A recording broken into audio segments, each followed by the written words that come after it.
Et pour en parler, nous sommes en direct depuis New York avec Caleb Maupin, correspondant RT aux États-Unis. C'est notre rubrique vue de l'extérieur ce soir.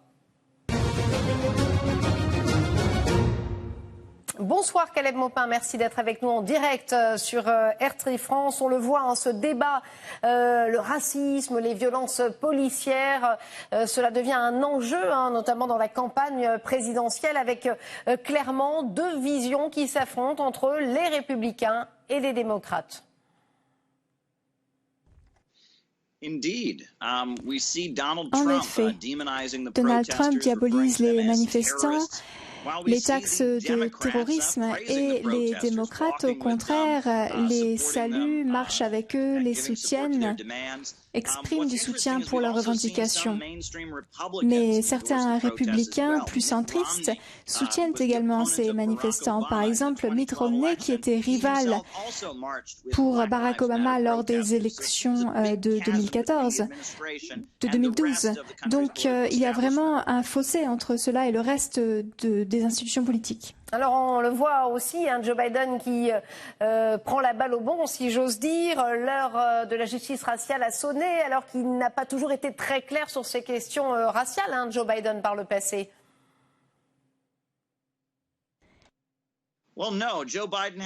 Effectivement, Joe Biden a des antécédents.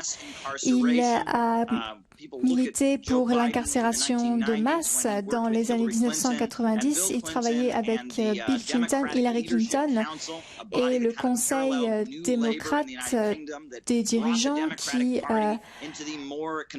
a ramené les démocrates vers une mouvance plus conservatrice et demandé plus de lois et d'ordre, critiquant les républicains en disant qu'ils n'étaient pas assez sévères en matière de condamnation et en matière de peine.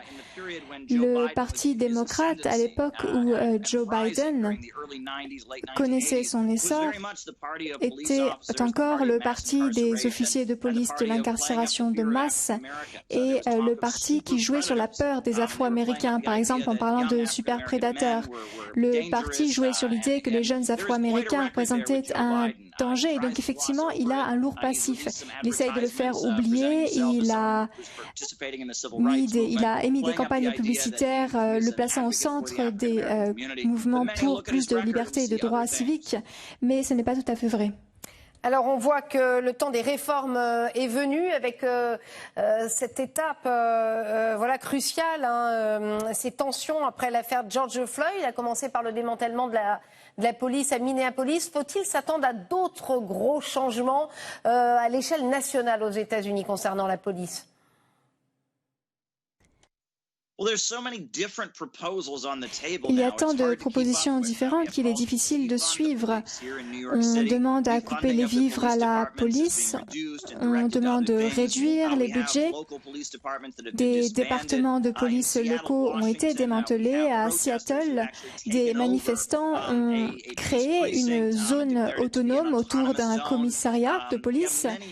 Il y a beaucoup de propositions très différentes. Certains demandent de plus de pouvoir fédéral par rapport à la police locale. Il y a beaucoup d'idées différentes et le Parti démocrate et la plupart des gens dans les institutions politiques semblent justifiées. Mais Donald Trump pense que ces idées sont terroristes et demande une répression forte.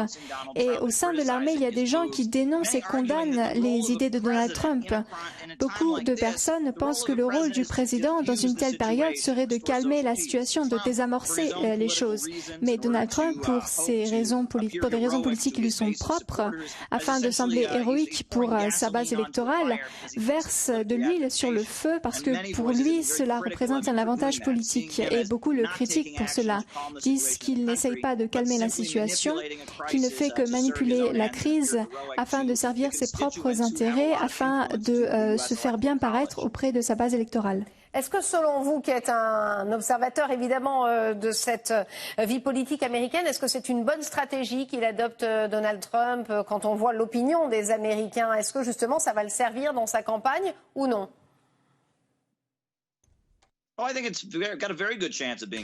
Je pense qu'il y a de bonnes chances que cette stratégie soit très efficace. À cause du système électoral américain, certains États ont bien plus de points que d'autres, car il ne s'agit pas d'une élection directe. Et la victoire de Donald Trump en 2016 était largement due au fait que des personnes âgées dans certains États, tels que la Pennsylvanie, par exemple, ont voté pour Donald Trump, alors qu'auparavant, ils ne votaient plus et que pour eux, Donald Trump était vraiment un héros qui pouvait défendre une Amérique en train de disparaître. Et ces personnes pourraient une fois de plus peser et faire basculer l'élection.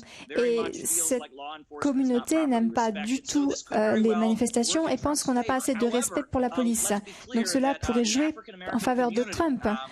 Mais la communauté afro-américaine n'a pas voté pour Hillary Clinton en 2016. Ils sont restés chez eux lorsque c'était Hillary Clinton qui candidatait.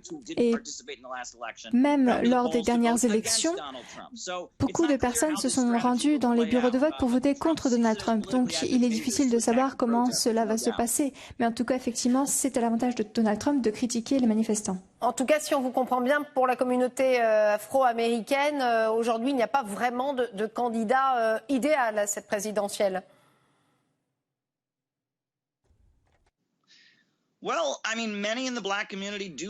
Beaucoup de personnes dans la communauté noire apprécient Joe Biden. Il a eu beaucoup de soutien lors des primaires.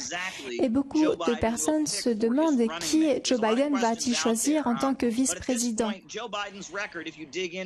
Mais si l'on étudie le passé de Joe Biden, il y a beaucoup de faux pas en matière de racisme ou de relations interraciales qui révèlent peut-être des préjudices.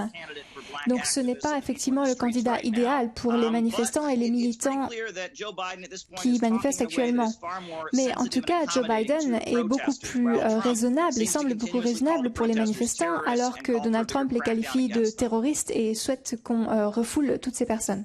Merci beaucoup Caleb Maupin, correspondant RT aux États-Unis, nous avoir apporté votre analyse ce soir.